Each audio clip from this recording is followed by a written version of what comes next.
Welcome to Mr. V's online classroom. I'm Mr. V. I've been teaching math for 25 years now, from grades 6 through 9. I really hope that these videos will help you understand the mathematic concepts I cover a little better. Today we're going to be covering the Pythagorean Theorem, Part 1. The Pythagorean Theorem is a squared plus b squared equals c squared. Today we'll be solving for the hypotenuse, or the c in this formula.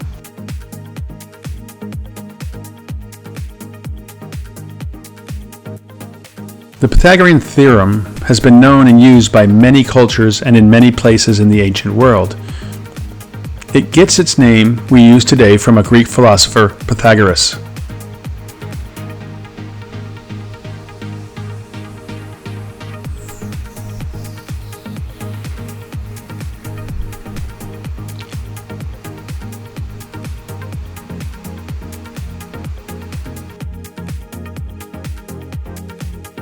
He is believed to have learned it from the Egyptians 2,500 years ago. The Egyptians are thought to have known it for thousands of years before Pythagoras learned it.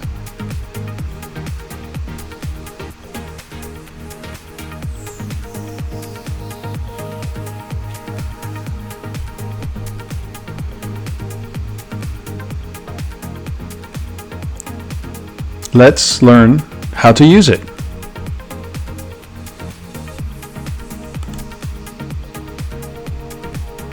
For any right triangle, the sum of the squares of the lengths of the two legs that make the right angle, look for the little square in the corner, is equal to the square of the leg opposite the hypotenuse, a math word, of the right angle.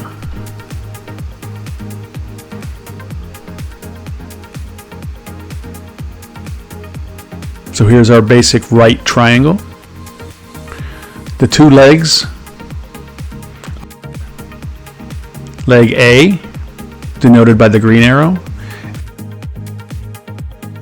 and leg B, denoted by the red arrow. They make up the right angle of a right triangle.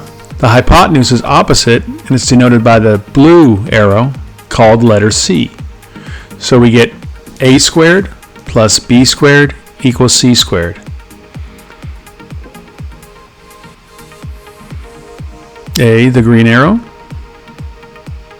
goes here. B, the red arrow, goes here. And C, the blue arrow, goes here. Well, now you know the formula, but what does it all mean?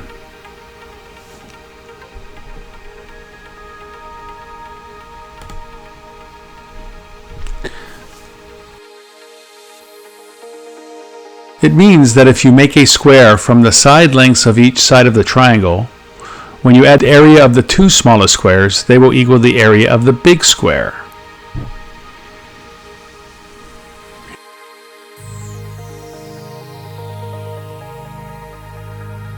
Here is a diagram to show you what I mean. There's a squared, b squared, and c squared. See how we made a square with the side length of each leg of the triangle? So that means if we take a squared, the little square, plus b squared, the middle sized square, those two areas when added together will equal the big square, which is c squared. The formula we've talked about: a squared plus b squared equals c squared.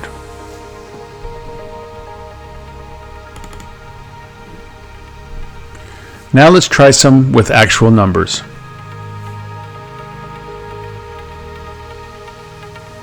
Here's the basic right triangle again.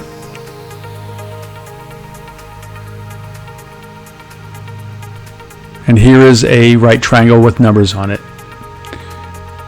3 is for B, 4 is for side A, and 5 for side C. Now let's go back to the Pythagorean theorem, a squared plus b squared equals c squared, and fill in the numbers and see if it comes out to be correct. So we're going to fill in for A and B and C. So A is 4, so we do 4 squared, plus B is 3, so we do 3 squared, is equal to C squared, or 5 squared. So 4 squared is going to be equal to, and then we're going to write down what 3 squared is equal to, and see if we add them together they equal to 5 squared. So 4 squared is equal to 16, 3 squared is equal to 9, and 5 squared is equal to 25. 16 plus 9 is 25.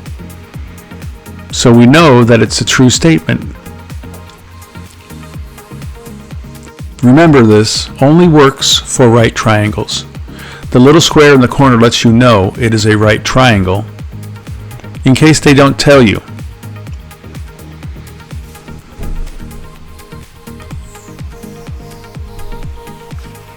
Now let's try to figure out some hypotenuses.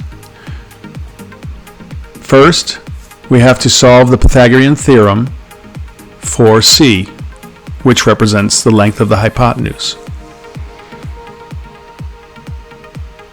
First, you have to rewrite the theorem with the C in front. So instead of a squared plus b squared equals c squared, you're going to have c squared equals a squared plus b squared, as we see here.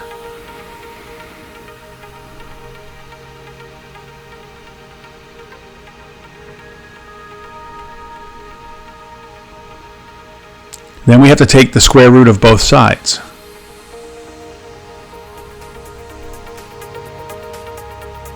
So that'll look something like this.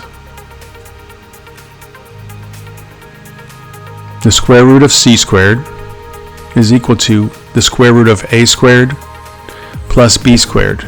Now remember, a square root symbol works as a parenthesis, so you have to do everything inside. The final formula to solve for the hypotenuse will look something like this. The square root of c squared is just c, and then you have to take the square root of a squared plus b squared. So let's see this in action. Try to find the hypotenuse, or c, for this triangle on the right.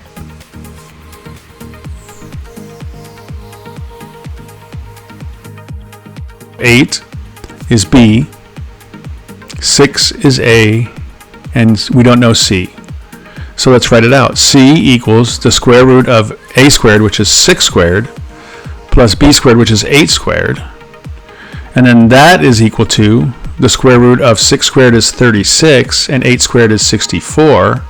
And then that is equal to the square root of 36 plus 64 is 100. And we know that the square root of 100 is 10. So we just figured out our first one. Here is the formula to use. C equals the square root of a squared plus b squared. Whenever you're trying to figure out the hypotenuse, or the c leg, that's what you're trying to do. So try some by yourself now. Use a calculator when needed. Pause after each triangle so you can try it yourself. Again, here comes our first triangle. Has a little square in the corner, so we know it's a right triangle.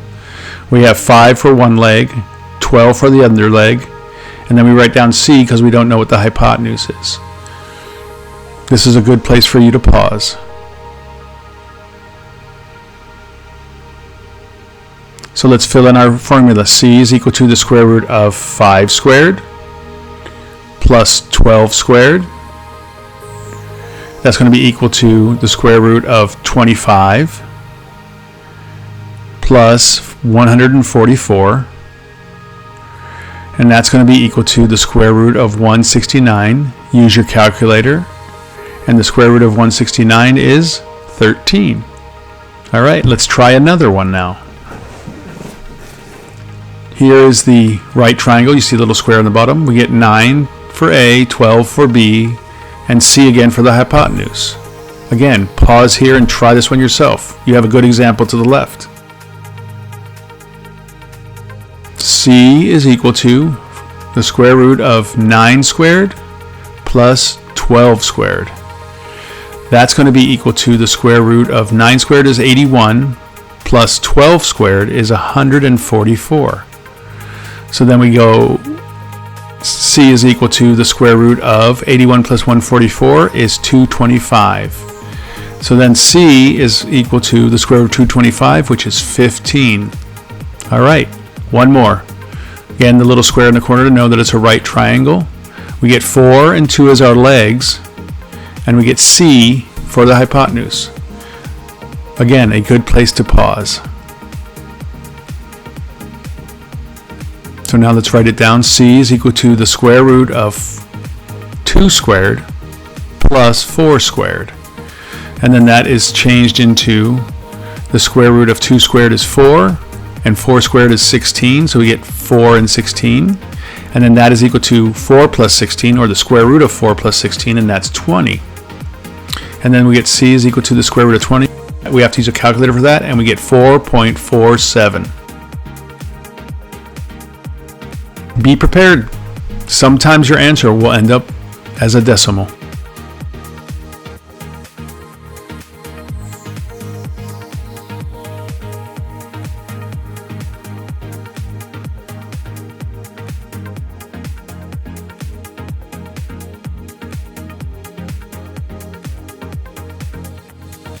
This has been Mr. V. I hope you've enjoyed this video on the Pythagorean Theorem and solving for the hypotenuse. Please like and subscribe to my channel. Help me to make more math videos. Hit the bell notification so you will know when I upload a new video.